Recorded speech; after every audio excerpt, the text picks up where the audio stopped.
As I walked through the wilderness of this world, I lighted on a certain place where was a den, and I laid me down there in that place and slept. And I dreamed a dream. I dreamed, and I beheld a certain man, clothed in rags, standing in a certain place with his face from his own house, a book in his hand, and a great burden upon his back. These are the words from the book Pilgrim's Progress. I don't know how many of you have actually been able to read the book, but it's been a really great encouragement to me. I've read it many, many times. It's over 350 pages, so it's a pretty thick book. Basically, it's an allegory on the life of a Christian through their daily walk.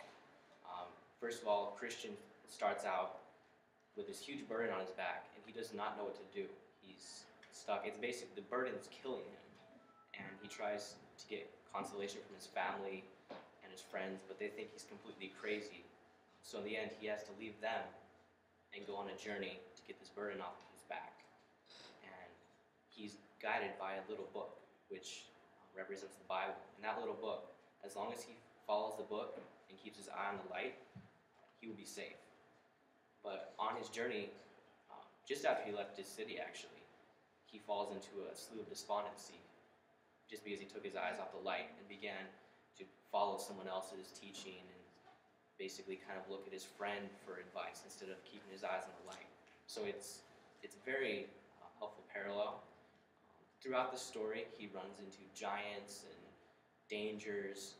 Actually, his companion gets martyred for his faith just because he went to the city Vanity Fair, and basically Vanity Fair was what it sounds like, kind of like Las Vegas and all the horrible cities combined, just everything evil imagined. But fortunately, Christian survived, and he made it through to the very end. But even at the very end, there was like a river between the celestial city and him, and he began to get in the river, and it looked like it was maybe like 6 inches deep, but in reality, when he got in it, it seemed to be like he was drowning, like he could barely keep his head above. But for his friend, he was just like wading through it, and it was just, he was kind of having to overcome those last fears that he had before he entered the celestial city. And one thing he had to keep along with him the entire time was a scroll in his hand, and he had to keep that with him, otherwise he could not enter the celestial city. I definitely recommend this book for everyone to read. I mean, it's not super heavy reading, but it's very intriguing as well. Like I said, it's about 350 pages. I looked on Amazon. You can get it there for, I think it's about $20 for the hardback edition, or you can get it free if you buy the Kindle edition. Well, actually, you don't have to buy it because it's free.